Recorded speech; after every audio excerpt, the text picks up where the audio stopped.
I think a little bit of what has happened before. 2013, Uhuru went out of his way na akamchukua Ruto kama his running mate. Na Jubilee took a slogan ya kusema tuko pamoja. 2017, again, it was Ruto again running mate wa Uhuru. Jubilee put parties together na tukachukua slogan ya kusema bere pamoja. 2018, Uhuru goes out of his way, gets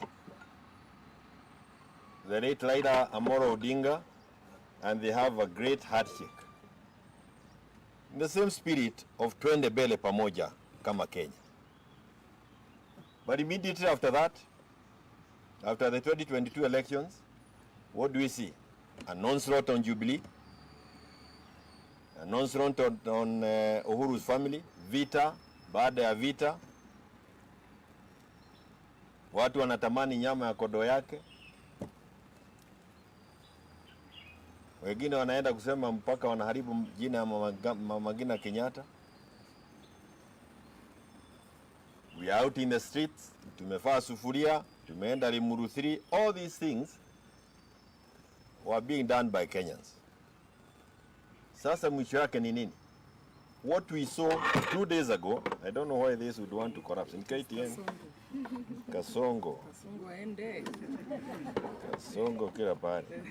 What we saw in the last 2 days are Kenyans themselves organizing na kusema enough is enough. There was no single political statement that was uttered. Na kuna mwanasiasa tuliona pale akisema lolote. Na instead of the people in power addressing the issues that were being raised by Kenyans, Uhuru. Uhuru.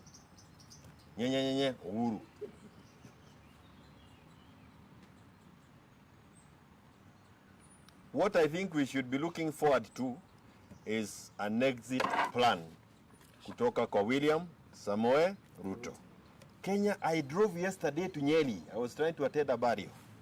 Watoto nilikuta wameweka mawe pale barabarani, 14, 16 year olds, wanakuita kuja. All they are looking for is 100 shillings, 200 shillings, and they let you pass. One, that is very scary. Why are they not in school? Two, that level of trying to recruit people, kwa sababu hiyo ni serikali ina recruit watoto wetu kwa crimes. You cannot allow that to happen. When you have those kind of young people on, it doesn't scare me because they look like criminals. It's what is me as a father or a grandfather of what is happening to our young people. Na baada ya jioni kuangalia, naona Murkomen anasema ati hii magari ilikuwa ya watu wengine. Ati we in the Mount Kenya region, we have been here before. Hakuna mtu ataticha sisi. We want to live together.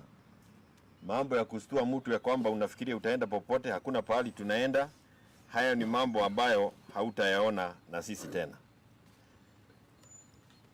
Hii ni kujifisha. Na Wakenya wajue tumekuwa hapa before. What is scaring these guys? They have a finance bill that Kenyans must reject.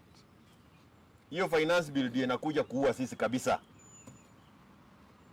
Hawataki tuseme ya kwamba ndege ambayo Ruto ametembelea kule, sijui alikuwa pande gani?